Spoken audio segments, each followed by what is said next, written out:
Now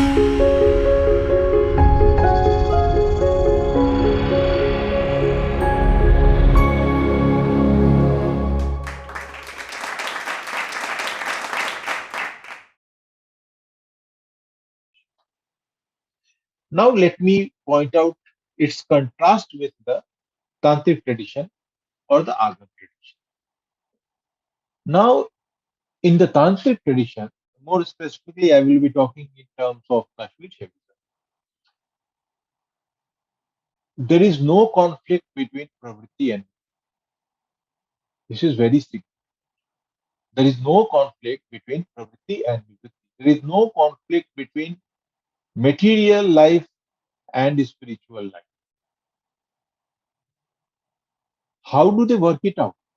It's a wonderful thing. It's a wonderful phenomenon, philosophical, I would say, magic that the Tantric tradition has done. Now, let me explain the argument, the justification behind this. You see, we talk of four purusharthas: dharma, arth, kama, moksha. Dharma refers to righteousness, dharma refers to that which is capable of upholding universal harmony and compatibility among all things, not only beings, but among all things, including beings and non beings, conscious and non conscious components of the universe. So, Dharma is that which sustains the world, the universe, by promoting harmony and compatibility. Then you have Earth. Earth refers to the material means, resources through which the practice of Dharma becomes possible. And there is a caveat, there is a condition which is attached in the understanding of Earth. It is that Earth should be in conformance with Dharma.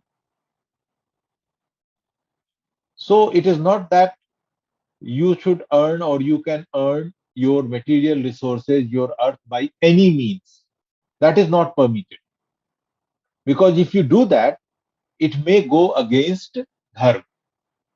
It may harm the harmony and compatibility of the beings and non beings in this world. So, earth has to be in compatibility with Dharma. Then you have calm. Calm means desire. We have various kinds of desires. As mortal beings, we have various kinds of desires: sensory desires, emotional desires, intellectual desires, aesthetic desires. All these things would come under calm. It is wrong to understand that calm stands only for sexual desires. Calm stands for all kinds of desires which are capable of being fulfilled in this world. Now, for the fulfillment of calm, earth is required, and earth has to be in conformity with dharma. And dharma is also one of the important purusharthas, the basic purusharthas. So it means that your pursuit of calm also should be in conformance with dharma. This thing has been very clearly pointed out in Bhagavad Gita as well by Lord Krishna, that calm, which is in conformance with dharma, is my very own form. I manifest through calm, which is in conformance with dharma. So when the principles of dharma are maintained and then the pursuit of calm is done, there is no harm. So this is calm. Then you have moksha. The word moksha is also significant. It is coming from the root Much. Much means to leave, to get rid of something. So the word moksha, which is coming from that, it means getting riddance, getting free from something. So this something here is referring to the ignorance, the karmic bondages, the, you can say, spiritual uh, ignorance. When you get rid of all this, then that is called moksha. It is important to note here that moksha is not the attainment of something. It has not been presented as a positive concept where you have to attain something.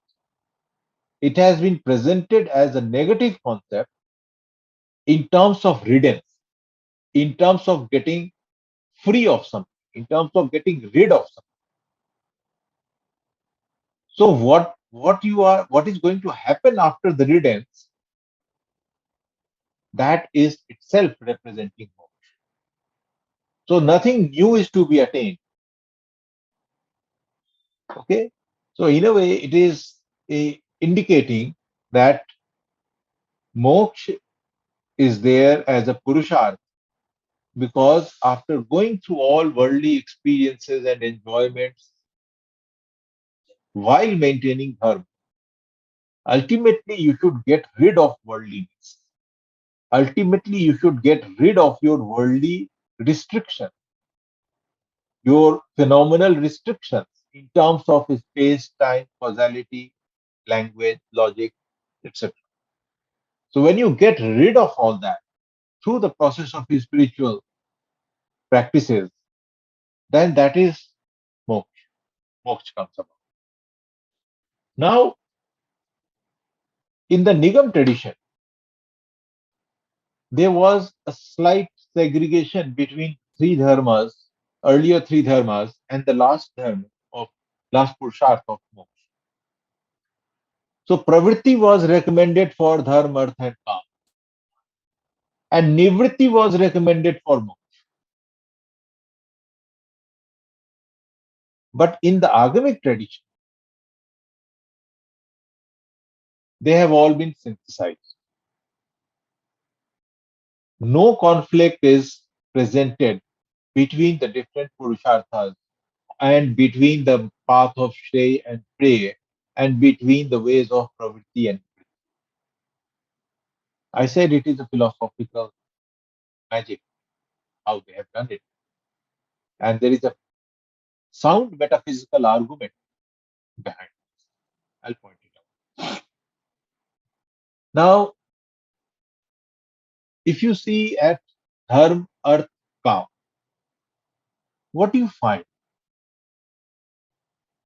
Earth is only a means. Earth is only a means for the fulfillment of Kam, and Dharm is the broader objective which has to be maintained even while pursuing Earth and Kam. Okay, so Dharm has to be maintained even during the pursuit of Earth and Kam. And what is this Dharm representing ultimately?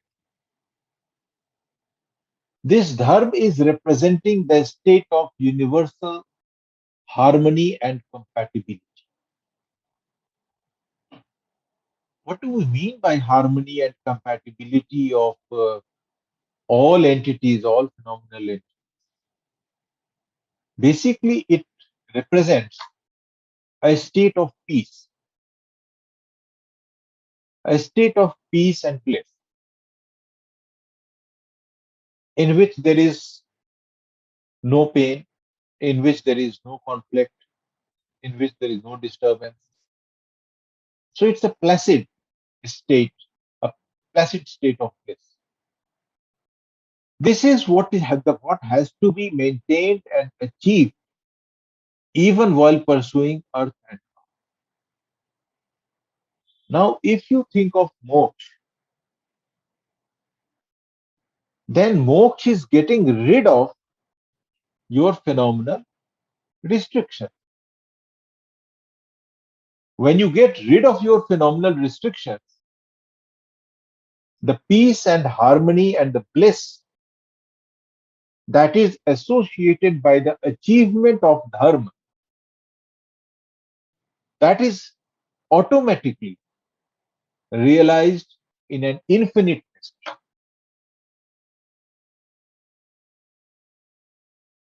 I'm saying it in an infinite measure because in the state of this riddance of phenomenal restriction and disharmony, there will be absolute infinite bliss. As Pratibhigya concept had indicated, that is your nature. Not only your nature as a living being, but it is the nature of each and everything in its substantial aspect, because each and everything is basically and substantially Shiva. So, how do you go for moksha? You go for moksha through the process of dharma, arth, kam, and it ultimately helps you in moving towards moksha, provided you keep dharma in your mind. You practice dharma in your mind. This is also a very important clue for understanding the significance and importance of karma kand in the Vedic literature. People generally, doubt why is 95% of the Veda given as karma kand and only 5% as jnana kand. Reason is very simple. The proper practice of karma kand paves the way for the nivritti pakshi and for the realization of moksha as the param purusharth. So when you follow dharma and you follow karma kand, you do the practices of karma kand, then you are moving towards getting rid of your phenomenal limitations. Your consciousness is evolving. The word sanskar that you have in the context of the karma kand is also significant here. Sanskar means purification. It evolves you, it purifies you. So the various sanskaras related with our life, the Shoda sanskaras, the 16 sanskaras, they are all different stages prescribed in the Vedic Karma Kand, by doing which our consciousness evolves spiritually. They all make you move towards liberation and moksha. Now, this synthetic nature, this interconnectedness of the four purusharthas, this was rightly grasped by the tantric tradition. They said if the world and worldly pleasures, they are all the manifestations of Shiva, then why should we abhor them? Why should we be afraid of them? Why should we run away from them? Then they thought about why should we be afraid of? Now there are two ways of looking at anything. If you have a half glass of water, either you can say that half of the glass is empty, or you can say half of the glass is having water. But there is also a third way in which you take a look at the whole glass and you say it is partially empty and partially having water. This third way of looking at things, this is the way of the tantric tradition. They are not looking only at the water. They are not looking only at the empty space in the glass. They are looking at the whole thing. And then they are taking cognizance of the fact that what is there before us in this phenomenal world, there are some aspects of it which are matters of appearance, which are epistemic projections. Therefore, they are somewhat misleading. And there are some aspects of everything in this world which is absolutely true and existential.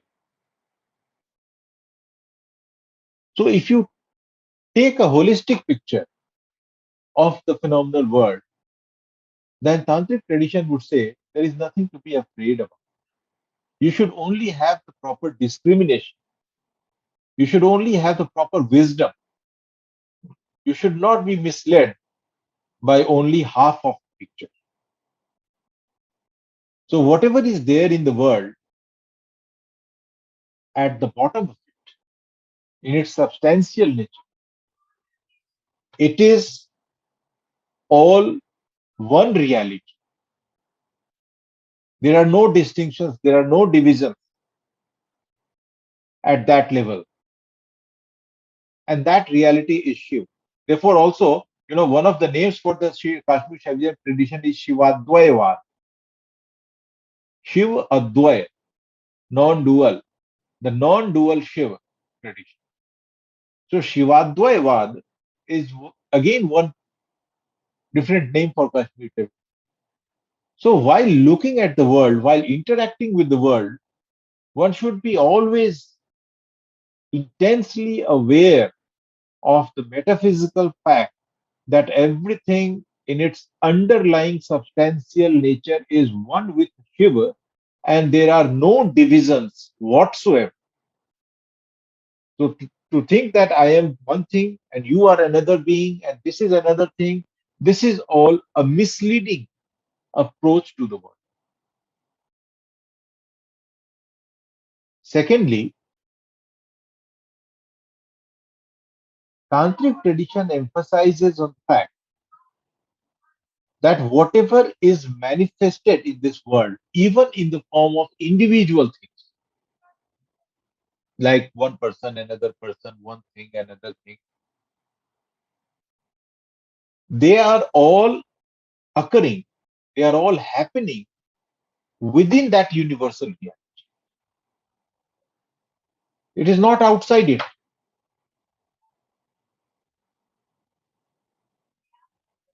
There is something which is misleading about it if you are not careful. But if you are careful, then there is no harm in it. For example, when I look into a mirror, I see my image in the mirror. I make use of that mirror by combing my hair. But I do not believe that I'm actually inside the mirror. I retain the knowledge all the time that it is only a reflection. I even make use of it, knowing fully well that it is only a reflection. It is not the reality.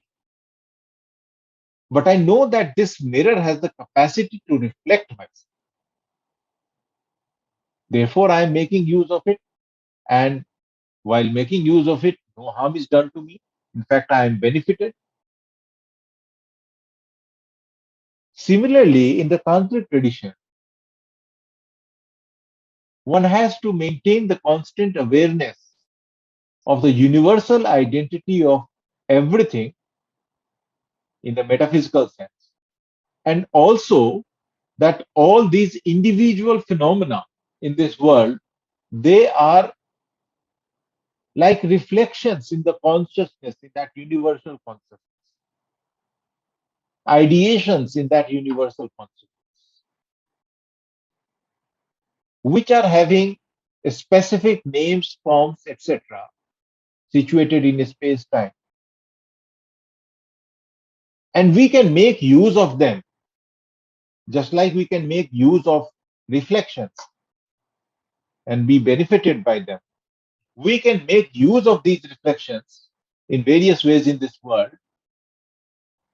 but the important thing, one should not lose the awareness that these are temporary reflections and not true reality.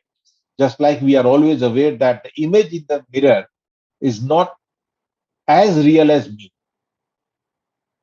Similarly, we should be aware of the fact that the real thing is Shiva, which is universal, which is blissful, which is Advaya, non dual, undivided, and transcendent.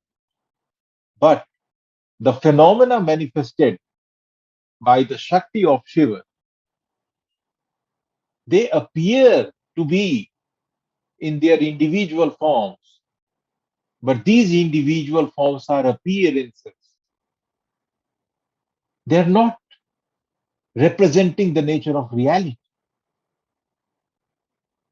That is why in Kashmir Shaivism we use the term Abhaswa. There is a slight technical difference between the way the world is, explained with reference to that higher reality in Advaitism and the way it is happening in Kashmir Shaivism.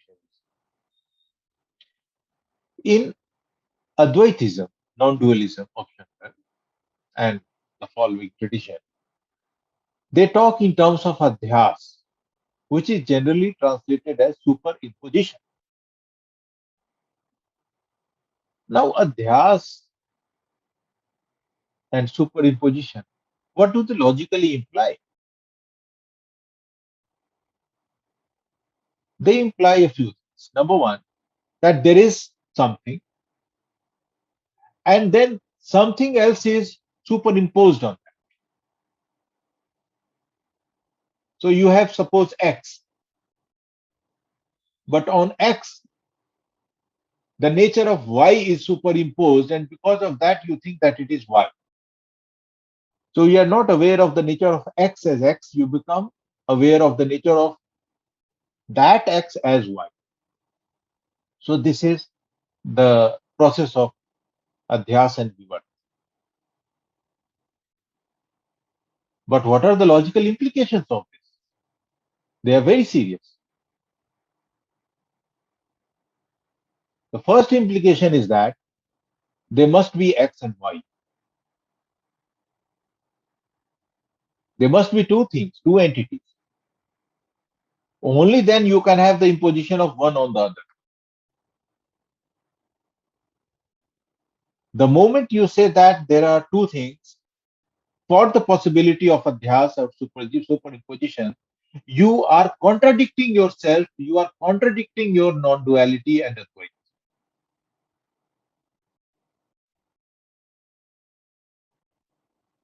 So this explanation itself is inconsistent for that system. What is happening in the case of Kashmir Shaivism? They are using the concept of Abhas. Abhas can be taken as appearance. So appearance is, what is the logical implication of appearance? That whatever is appearing need not have an existential and separate reality.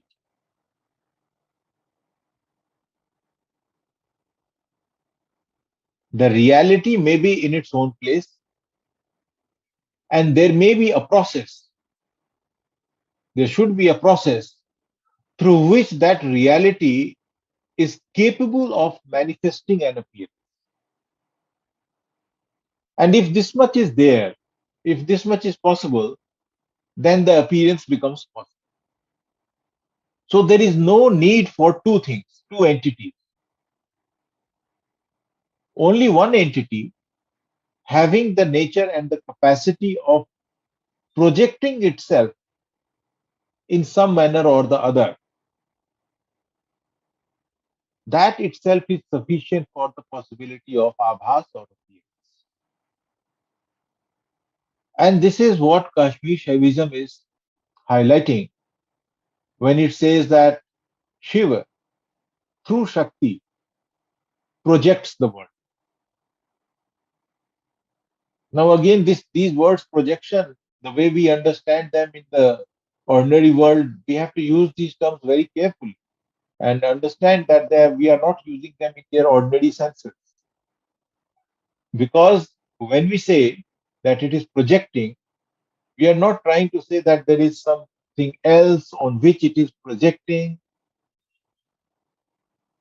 We are only trying to convey the idea that the consciousness within itself, through its own will, is ideating, is creating ideas within itself, within its consciousness. Well, not even its consciousness, it is consciousness only. It is pure consciousness. So that pure consciousness is ideating. And in this ideation process, it is manifesting epistemically the world within its own consciousness. So there is no place and no requirement of anything else apart from this basic universal consciousness. That means Shiv through Shakti is creating epistemically this world within itself, within its consciousness. So this idea of Abhasva, this is more logically sound. It is logically more coherent and consistent as compared to the Advaitic concept of Adhyas and Vivarta. However, as I said earlier, these excellent points of Kashmir Shaivism, they are generally being overlooked. We are not aware of these things. These things are not being taught and communicated in the proper manner. Okay, so far I have talked to you about Tantra, Nigam, Agam, the differences between Nigam, Agam, the points of confluence between Nigam, Agam, uh, differences in terms of Pravritti, Nivritti, Shreya, Preya. These things I have said. Now, I'll just give you a historical outline of the Kashmir tradition. Uh, this is just for knowledge sake.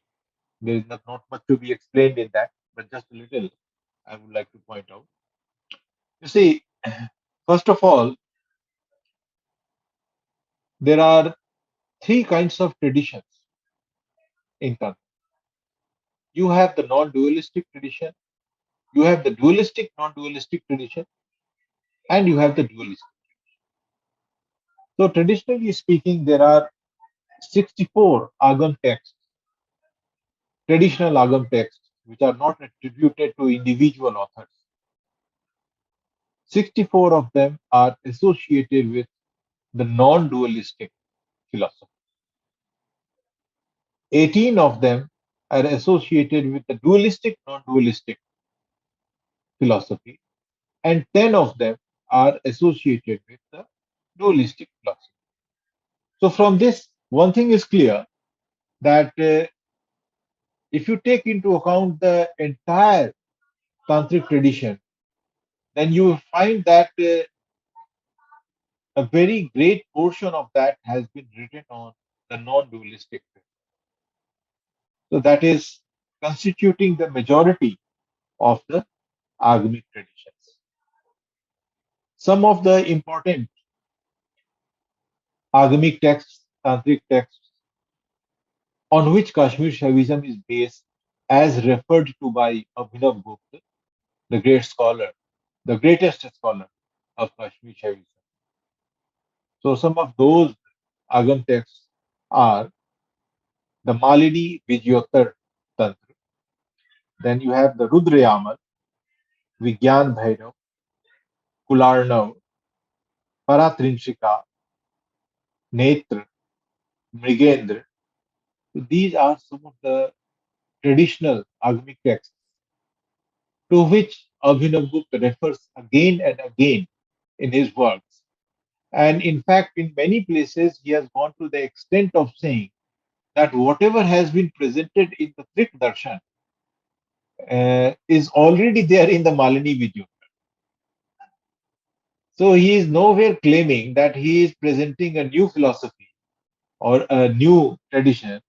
He has very humbly accepted that everything is already there in the traditional tantric text, most importantly in the Malini video. He has also written a commentary on the Malini video. So this is thing. Then, as far as the period of Kashmir Shaivism is concerned, it's basically between the 8th century and the 12th century. And it starts with Vasugupta. Vasugupta is associated with Shiv Sutras. Now, Shiv Sutras, they are, the text Shiv Sutra is considered as a revealed text. In fact, the mythological story that is there in this tradition is that Shiv had appeared in the dream of Vasugupta and he told that you go to this particular place and you will find this Shiv Sutra and then you can spread it to the world. And it is said that he did accordingly and he found the Shiv Sutras written on the rocks over there. Well, it may be true, it may be false. I cannot say anything about that. But certainly the way it has been presented, the manner of its composition, it does reflect that it is not authored. It is not, perhaps written down by a normal thinking mind. It is very esoteric and very cryptical, and that is very important. It is the basic text, you can say, for Kashmir Shaivism. Next, we have the Spand Karika, which most of the scholars believe was written by a disciple of Vasugupta, who was Bhatt Kallat. So Bhatt Kallat is usually treated as the author of Spand Karika, but there are some scholars who say that Vasugupta himself had written Spand Karika. Anyway, whatever may be the fact, but a Spand Karika is a very important text, and again, it is in the style of a revealed text, and it highlights the nature, the role, and the activities of Shakti as the power of Shiva. So, a Spand Karika is also a very basic text. Shiv Sutra and the Spand Karika. These two are the most important basic texts of Kashmir Shaivism. After that, we have the proper development of Kashmir Shaivism taking place. It all starts with Somanand. Somanand is therefore considered the father of Kashmir Shaivism. And why he is considered so? Because his major work, Shiv Drishti, is written in the fashion of philosophical work in the sense that the Khandan Mandan Prakriya, the style of presentation of the opponent's view, its refutation, and the establishment of your own view, this is the pattern that has been followed in the Shiv Drishti of Somanand.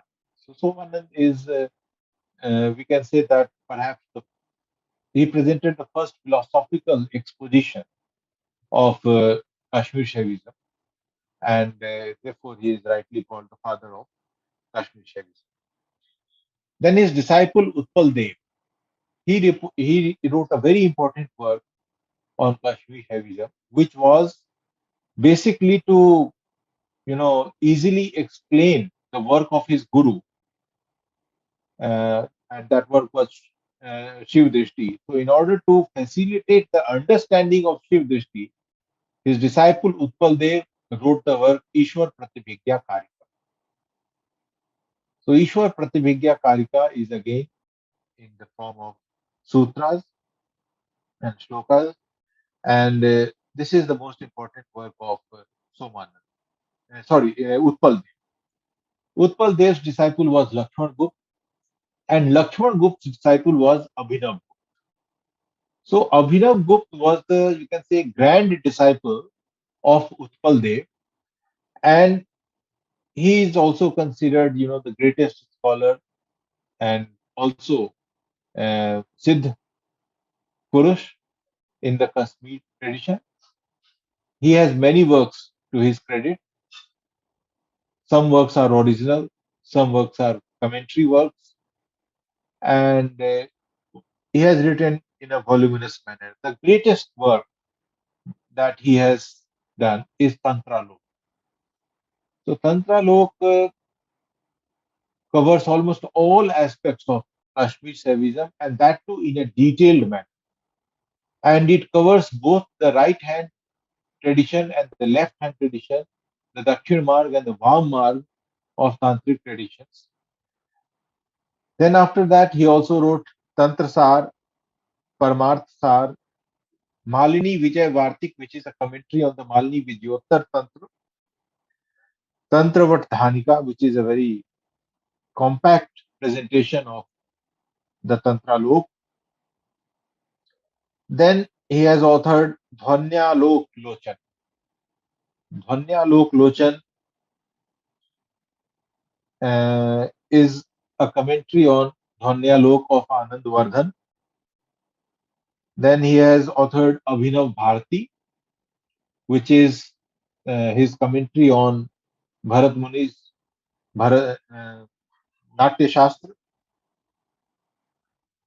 And he has also written Ishwar Pratibhigya Vimarshini, which is a commentary on Ishwar Pratibhigya Karika of Utpal Dev. In fact, he has written two commentaries on Ishwar Pratibhigya Karika. One is a smaller and the other one is bigger. So one is called Lagvi and the other one is called Brihti.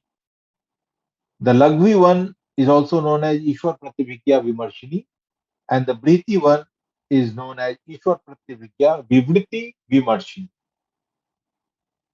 Then apart from that, he has written Paratrinshika Vivran, which is a commentary on the Paratrinshika, which constitutes a section of the Rudra Yamal Agam. So Rudra, just like in Mahabharata, you have Gita as its section, as its portion, and it is also considered as an independent work and very important work.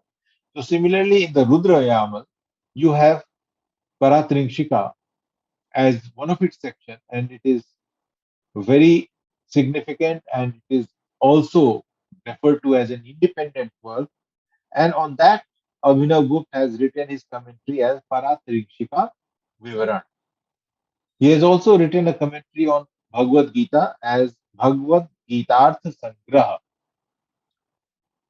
And then he has written a commentary on Shiv Drishti of Somanand as well, which is Shiv Drishtya Lochan. So you can see that his work is voluminous, and he has written commentaries on the works of Somanand and Utpal Dev. He has presented his own comprehensive outlook on Kashmir Saivism through his works like Tantra Lok, Tantra Sar, Paramarth Sar. So many things are there. So this is, they constitute the major works of Kashmir Saivism. And there is so much that, researchers can do on these works and elaborate and analyze the contents of these works. So, this is one thing about the historical outline. Now, let me come to one very important aspect of Kashmir Shaivism, which is the convergence of metaphysics and epistemology in Kashmir. As you know, in philosophy, we generally tend to distinguish between metaphysics and epistemology. Metaphysics taking care of the existential nature of things, what is the nature of the existing fact in its worldly and transcendent nature, and epistemology as a deliberation on the nature of knowledge, the means of knowledge, and so forth. So they are generally thought as two distinct realms of philosophy, and we study it in this manner with reference to various schools. But if you take a look at Kashmir Shaivism, then you have to note its absolutist nature. When we say that it is absolutist, then what is the metaphysical connotation of absolutism? We have to take that. The metaphysical connotation of absolutism is that there is only one given reality. There is nothing other than that. It is only one given reality. If there is only one given reality, then there is no possibility of the distinction of the knower and the known. Now, this is something related with epistemology, because in epistemology, we tend to think in terms of the knower and the known and the means of knowledge. Pramata, Prameya, and Praman. These are the three important constituents of any epistemology. But this framework of epistemology is definitely dualist.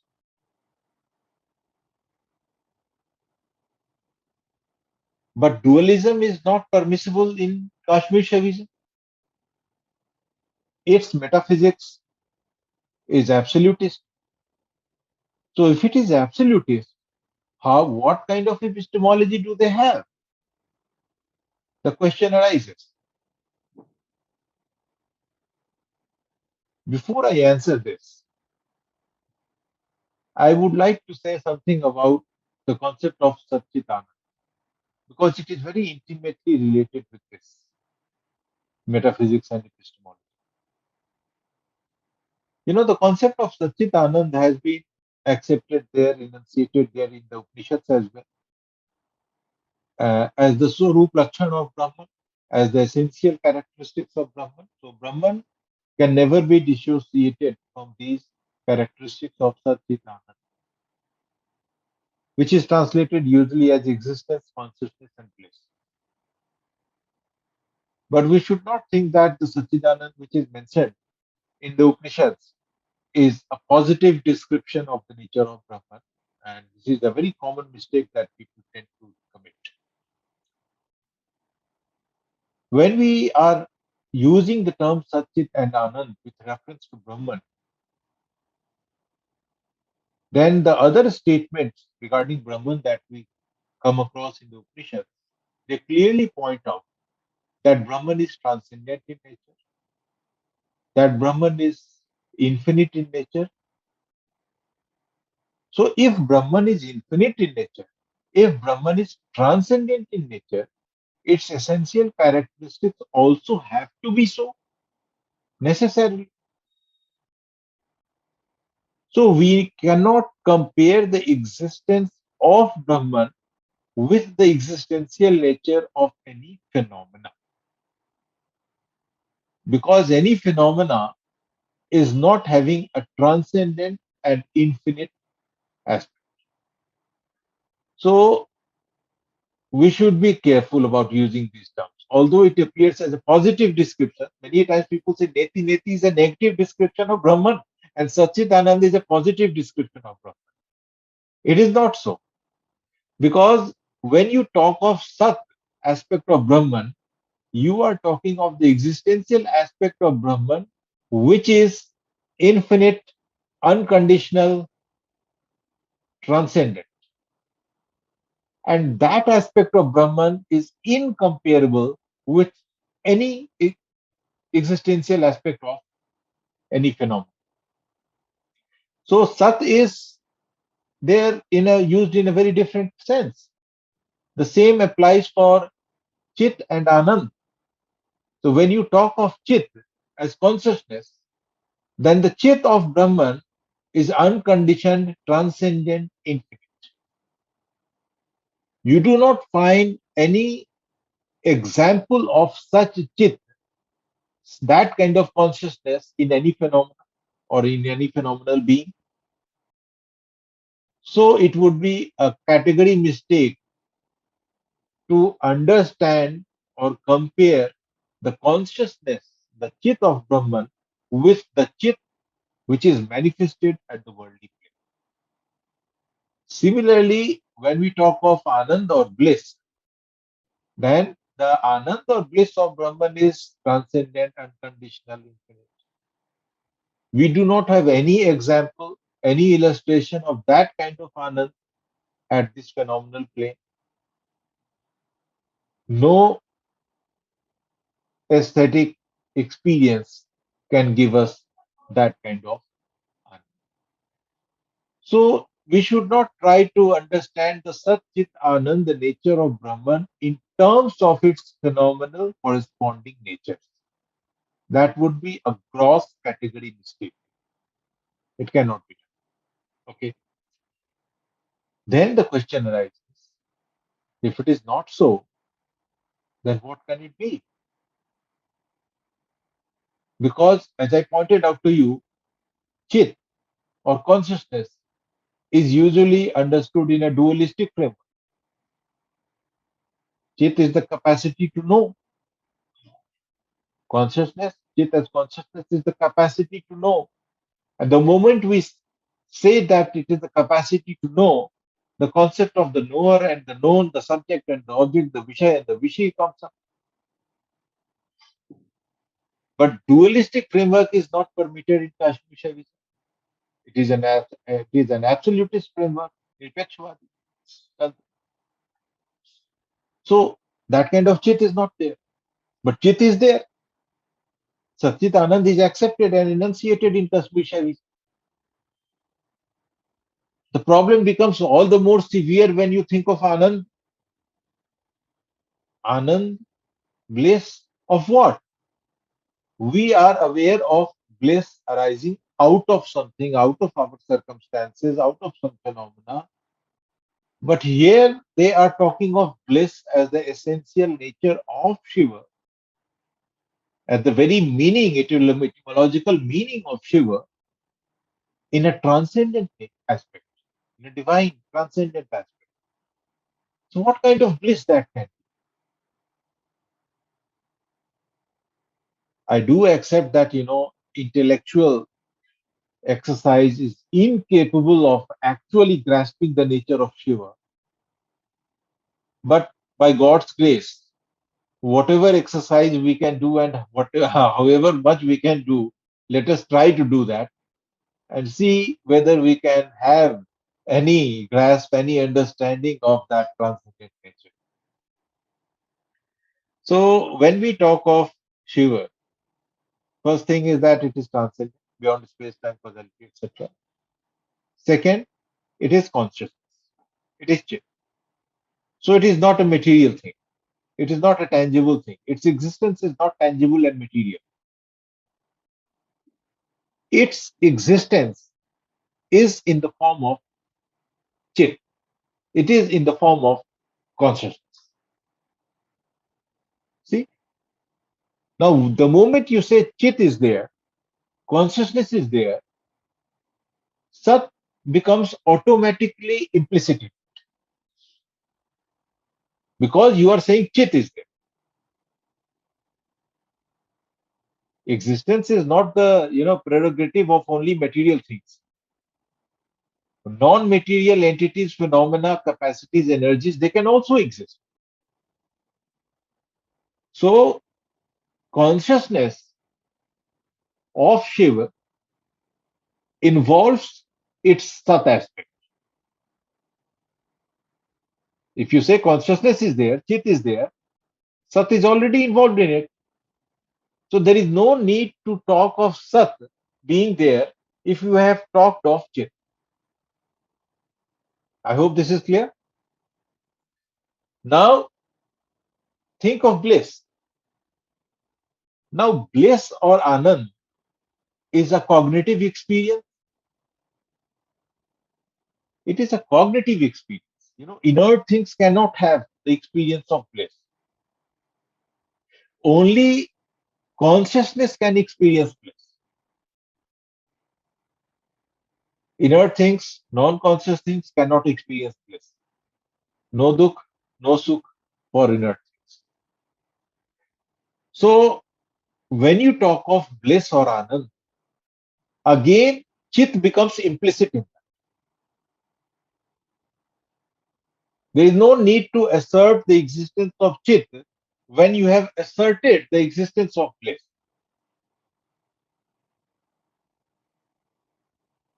So when you say Shiv is bliss, Anand, Satchit is already implied in that. It is implicit in that. Okay? That is why the Upanishads also many a times indicate the nature of Brahma only in terms of bliss. Anando Vaisa, Raso Vaisa. So, these, mantras from the Upanishads and also these ideas from the Kashmir Shaivism, they point out that the essential nature of Shiva or Brahman is bliss, Anand. Sat and Chit are automatically involved and implicit in the concept of Anand. You can assert it separately, but there is no need, logical need of doing that. Because once you have asserted Anand, then Sat and Chit are automatically asserted. Okay. So this experience of Anand by consciousness is within a non-dualistic framework. Let us also remember, when this experience is within a non-dualistic framework, then it means it is not dependent on anything. There is no other thing. It's absolutist framework. There is no other thing. So this experience of Anand that the Shiv consciousness is having is entirely internal to it. It is entirely internal to its nature, and it constitutes its essential nature. It can never be dissociated from that. So this Anand is Shiv itself.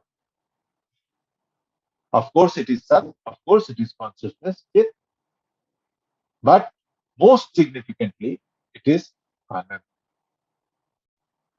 So it is an experience, but this experience is in a non dualistic framework. Now, if it is in a non dualistic framework, then who is the knower and who is the known? If you talk of experience, then who is the knower and who is the known? The question arises. But it is a non dualistic framework. In order to explain this, Kashmir Shaivism has made use of an analogy. It may not perfectly, represent the actual situation, but it gives us some idea of how it can be possible. They take the example of the dream sequence. They say that in a dream, it is your own consciousness who is the knower and who is the known. Your own consciousness projects within itself various kinds of things and experiences. It is both the knower and the known. And the possibility of knowledge, the possibility of experience arises there in a non dualistic frame. The dualism which is appearing within that consciousness is a matter of epistemic projection only. It is not representing the nature of reality. The reality is that there is one underlying undivided consciousness. Similarly, There is only one underlying undivided consciousness of Shiva, but this Shiva consciousness itself has the capacity and it has the nature to project diversity within itself and experience it that also. So Shiv is creating the world within itself and also witnessing it, and it is also the substratum of that world, and it is also there in the form of the world. Everything is Shiv. He is not totally, absorbed in the world in the sense that he is not exhausted in the manifestation of the world. He is also outside it. So there is immanence of Shiva along with the transcendence of Shiva. Both things are simultaneously exist in the manifested state of, and the power through which all this is happening, the power of consciousness through which all this is happening, that is what is referred to as Shakti. Now, this convergence of metaphysics and epistemology is something remarkable in the Kashmir Saivism tradition, because we are talking of the existence of things, the existence of the ultimate reality, the existence of the world, and we are also talking simultaneously of the knowledge of that world, of the knower of that world, and the process of that knowledge. They are actually converging together. Now, there is another aspect to which we have to pay attention, and that is the transcendent aspect of Shiva. So far, we have talked about the manifested aspect of Shiva when the world has been projected, and Shiva is immanent in the world as well as transcendent to the world. But what happens? What would happen when there is no manifestation of the world and Shiv is there only in its transcendent state? There is no immanent state. How does Anand and consciousness, you know, exist there, and how are they to be explained? This is something again very interesting. Now, when there is a non-dualism, there is non-dualistic framework, there is no world that has been manifested. Then also Anand is the essential characteristic of Shiva, and Kashmir Vision does not have any aversion to the use of the term Brahman. Let us also keep this in mind. They frequently use the term Brahman also for Shiva. So they are not trying to distinguish themselves from the Upanishadic tradition by sticking rigorously to the term Shiva and avoiding the term Brahman. Okay. So I was saying that in the transcendent state, how is it possible to experience bliss for Shiva consciousness?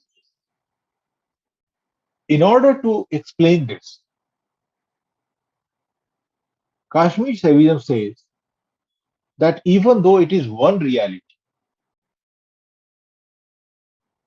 one non dual, indivisible reality of the form of consciousness, yet this consciousness is always experiencing its own bliss. In order to make this more clear, they make the use of the concepts of Prakash and Vimarsh, Shiv and Shakti. Prakash and Shiv, they are considered synonymous, and Shakti and Vimarsh, they are considered synonymous. Shiv Shakti I have already explained. Let me focus on Prakash and Vimarsh. The use of the term Prakash is helpful in the sense that if we think of light in the phenomenal sense, then a source of light does not need another light to be sighted. If there is a light it shows itself. It is Swayam Prakash. You need light to see something else, but you don't need another light to see the light itself. Okay. So similarly, consciousness is required to know other things, but consciousness is not required. Another consciousness is not required to know the existence of any already existing consciousness. It is Swayam Prakash. Secondly, this Vimarsh aspect. What is it? This Vimarsh aspect is consciousness of being conscious. Consciousness of being conscious is very important for Chit, because let me give you an example. A computer is aware of many things around itself, but it is not aware of itself being aware of these. But a conscious being, even in the phenomenal world, when it is having any kind of experience, it is not only having the experience, but it is also having the inner realization of the fact that it is having an experience. So, the realization of the fact that you are having an experience, cognitive experience, this is referred to as the Vimarsha. So, Shiv or Prakash is like consciousness. It has the capacity to know, to realize, even to know itself. But to know that it is knowing itself, this is possible because of Shakti. But Shakti is not a distinct thing. It is something within the Shiv itself. So we should be careful here. It's a very slippery ground, because Shiv and Shakti are in one entity, and yet there is a kind of polarization.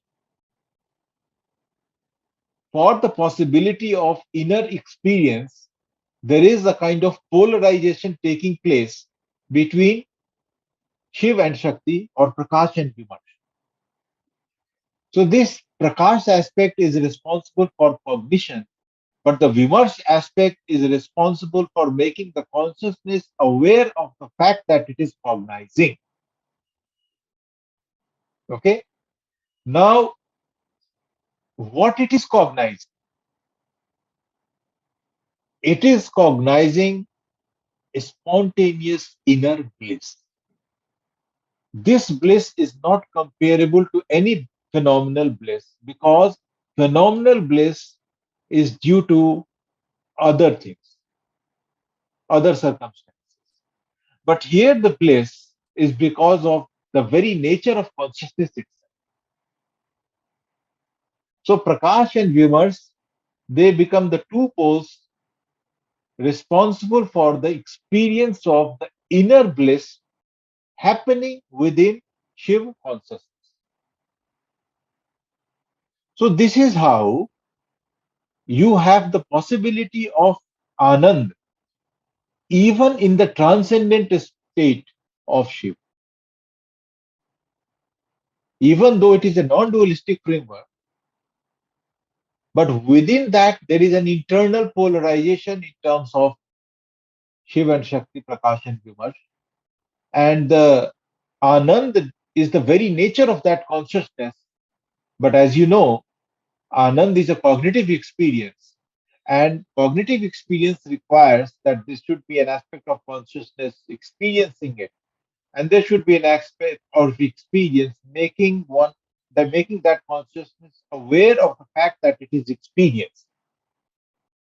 So this is how the tantric tradition looks upon the possibility and essentiality of Anand, even in the transcendent state. So, Anand is continuously there as an inherent nature, as an inherent experience taking place within Shiva, both in its transcendent and immanent aspect. Okay.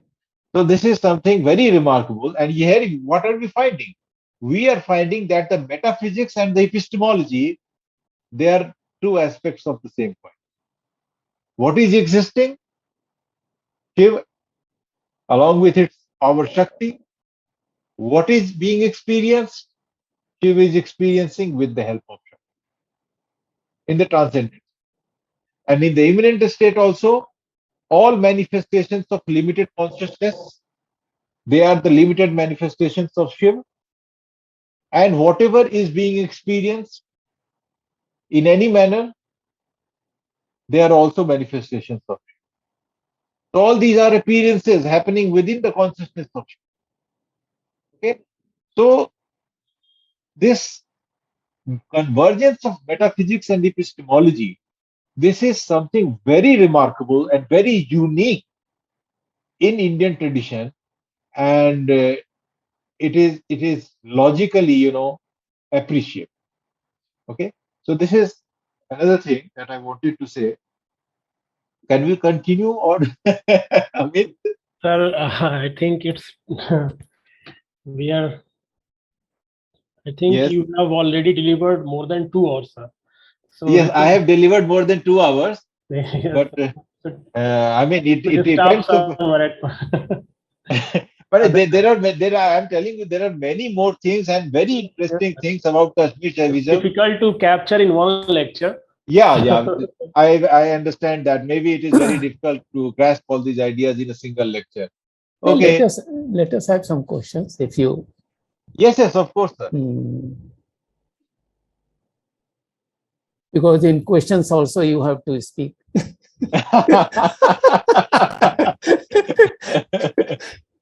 Uh,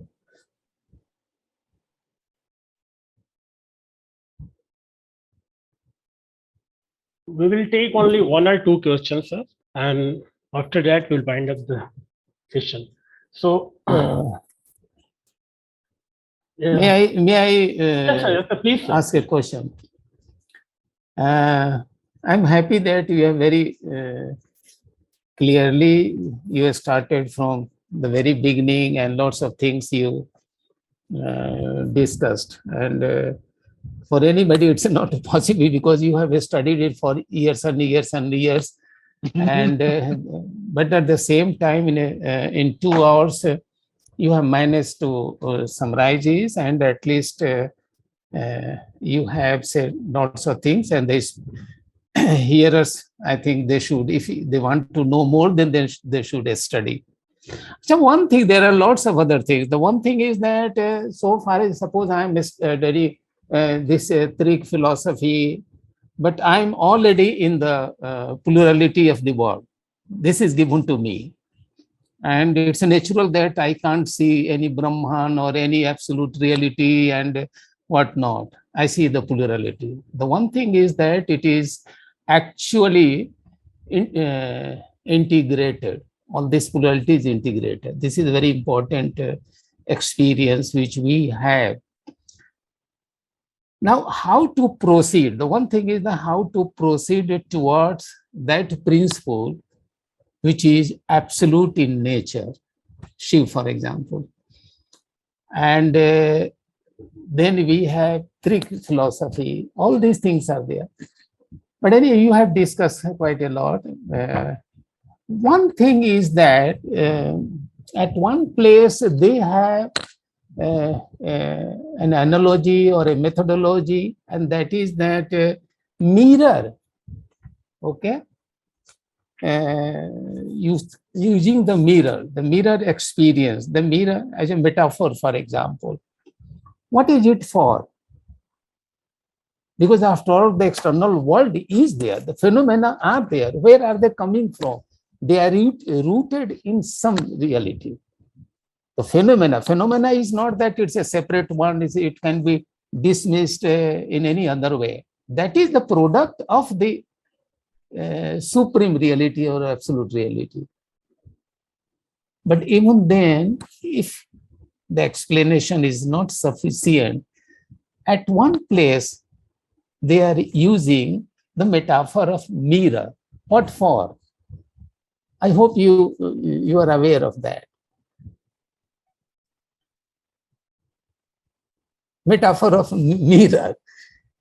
Because after all, when you look into the mirror, there is a reflection now. There is a duality there, subjective side and the objective side. I have discussed this one long time back, 5-6 years back, published in the journal, Jadavpur Journal of Philosophy. That helped me a lot. And after all, there is no, so far as the essence is concerned, the essence is the same, but they are in different modes. In plurality, for example, when it is manifested, and at the same time, immanent and transcendent, this duality is there. The possibility is there. And when there is a plurality, and then the plurality and transcendent go together. But if the transcendent is already immanent in the plurality, where is the space? Where is the space for the transcendent, separate from the immanent state? I'm not sure whether I'm clear in asking a question. Okay. Should I respond, sir? In brief, so that they are not, the organizer has very little time. Yeah. The first point that you raised, that was regarding the analogy of mirror and the appropriateness of that analogy. The first thing that I would like to say regarding this is that when we are trying to explain to the worldly people who are restricted to worldly experiences, there is no other way but to use examples and analogies which they are aware of. So the analogy of mirror is a very good analogy to explain the concept of appearance, where there is a kind of correspondence between the prototype and the appearance, and yet the prototype alone is considered real and the appearance is considered unreal in some sense. Not unreal in the absolute sense, because that also is a phenomena in the world. Reflection also has a kind of a status, lesser level of a status, but it is certainly there. So that is one compulsion that they have to face, and they cannot exactly, convey the transcendent picture of the reality in direct terms. It is not possible. The second thing is that is there, how can there be transcendent when it is already immanent? Well, it is not. So let me try to perhaps explain it through the help of an example. Maybe that will be more helpful. Suppose you take a glass and you immerse it in the ocean. When you immerse it in the ocean, the glass is full. And you see the seawater filling up the glass. But the seawater is also existing outside the glass in a vast manner. It is also within it and also outside it. It is not exhausted in it. So similarly, I would like to say that this Shiva, which is the central metaphysical reality, this is manifest in each and everything in this universe. And yet, there is a vast transcendent aspect of that. This idea has been enunciated in the Upanishads as well, where they talk of the Parabrahma, and they also talk of the existence of Brahman in each and everything, even a great blade of grass in this world. So there is no logical compulsion to believe that if immanence of an entity is there in the world, then it cannot exist outside. Both things can go hand in hand. And in fact, in philosophy, we also have a term for that, which is panentheism. Pantheism is the exhausted manifestation of that entity, higher entity in the world. That is pantheism. But panentheism is the situation, it's the philosophical term to represent the situation when the entity is manifest, immanent in the world, but it is also existing outside the world.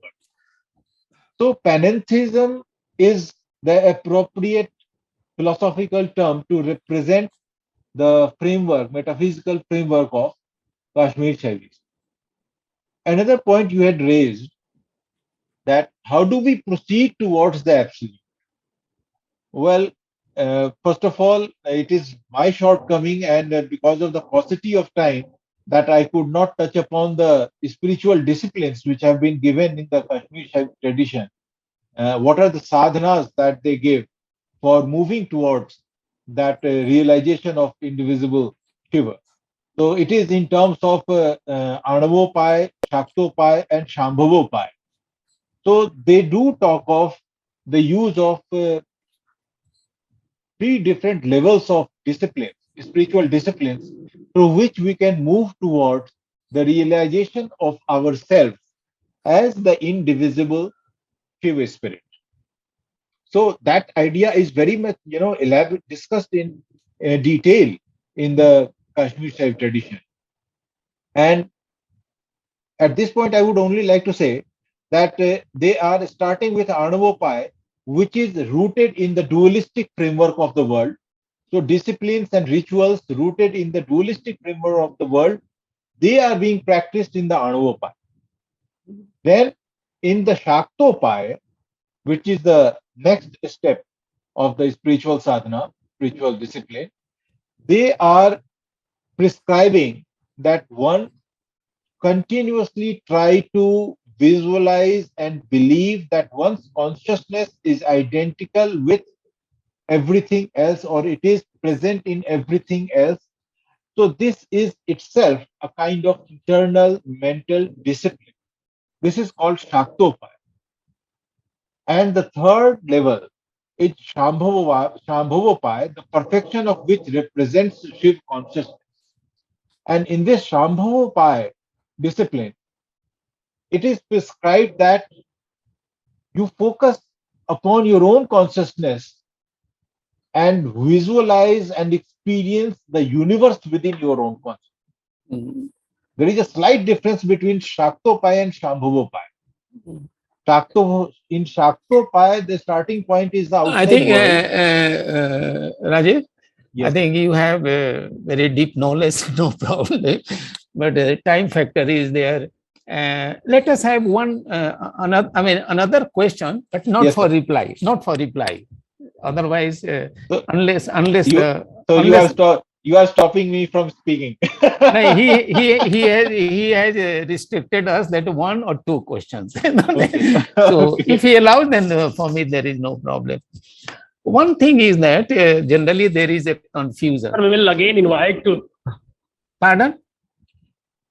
Sir, I said just we will again invite for the talk. Yes, but Which this is I'm raising this question so that next time if Professor Jha speaks, then it should be in mind. That is just for the speaker and for the hearer next time. But the issue is that a very important issue, because there are so many absolutists, so many in Vedantic, you know that Vedantic 11, 12, maybe more and endlessly. And in this one, you know that Shankaracharya is there. Before that, if not Advaitins, that Advaivadi, Advait. Advaya and Advait, there is a difference, and the Buddhists are there. And they have accommodated not only in doctrines but also in methodology of the Buddhists, Yogachar and Madhyamik, etc. And then Shankaracharya, and then Shaiva philosophy, and then Sri Aurobindo. If these four thinkers, if you take the four thinkers, then you will find that Shankaracharya is isolated, and these three are cited on the one side.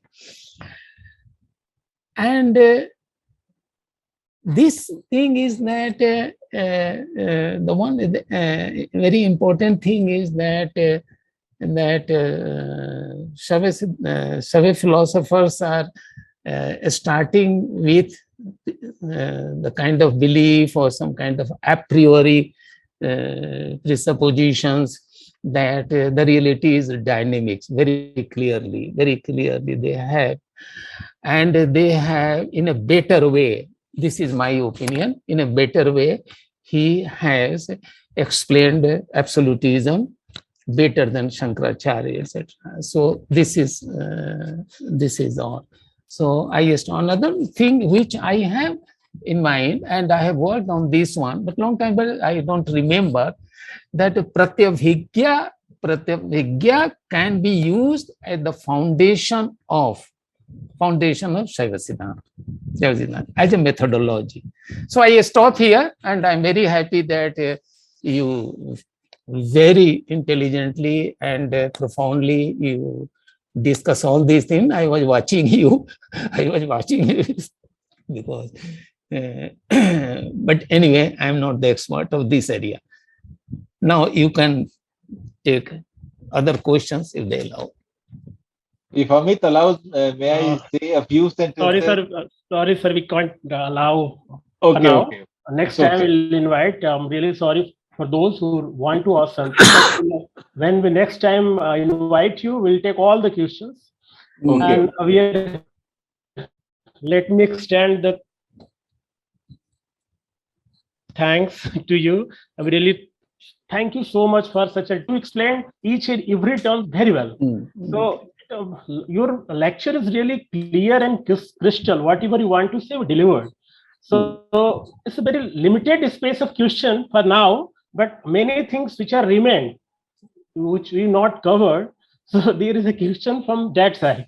So the next time we'll invite you, we'll take all the questions. I'm really thankful to you, sir, on behalf of CIS and Indus University. And I'm really thankful to the HS Prasad, sir, who really listened patiently more than 2.5 hours. And all those audience and visitors who joined today, I'm really extending my thanks to them. So now I want to close the session, yes, sir, if you allow me. Thank you also so much, Amit, for giving me the opportunity to share my ideas.